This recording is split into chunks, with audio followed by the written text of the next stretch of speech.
श्री नितिन गडकरी जी का देश में E20 फ्यूल इतनी तेजी से इंप्लीमेंट करने में कोई पर्सनल फायदा नहीं है। हम देशवासी इस बात को सिर्फ एक प्रेस कॉन्फ्रेंस में मान लेंगे अगर गडकरी सर उस प्रेस कॉन्फ्रेंस में सिर्फ इन 3 सवालों के जवाब दे दे तो।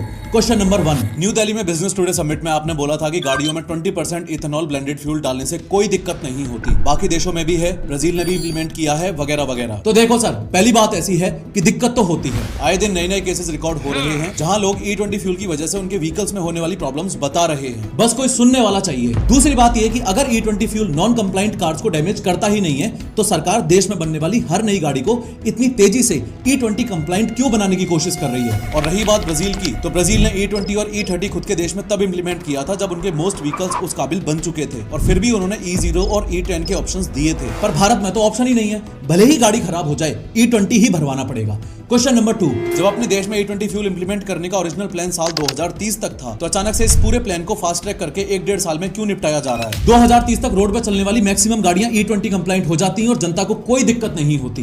Question number 3, E20 fuel implementation को लेकर जब सरकार ने कहा था कि फ्यूल आम आदमी के लिए सस्ता होगा, तो फिर अब तक क्यों नहीं हुआ। ऊपर से माइलेज भी कम हो गया है, मतलब लोगों को अब उतनी ही दूरी कवर करने के लिए ज्यादा पैसा खर्च करना पड़ रहा है। एक प्रेस कॉन्फ्रेंस, हमारे ये 3 सवाल और आपके पॉइंट टू पॉइंट जवाब। प्रतिनिधि हो आप हमारे, बहुत उम्मीदों से आपको उस गद्दी पे बिठाया है, क्या हम आपसे इतना भी नहीं मांग सकते।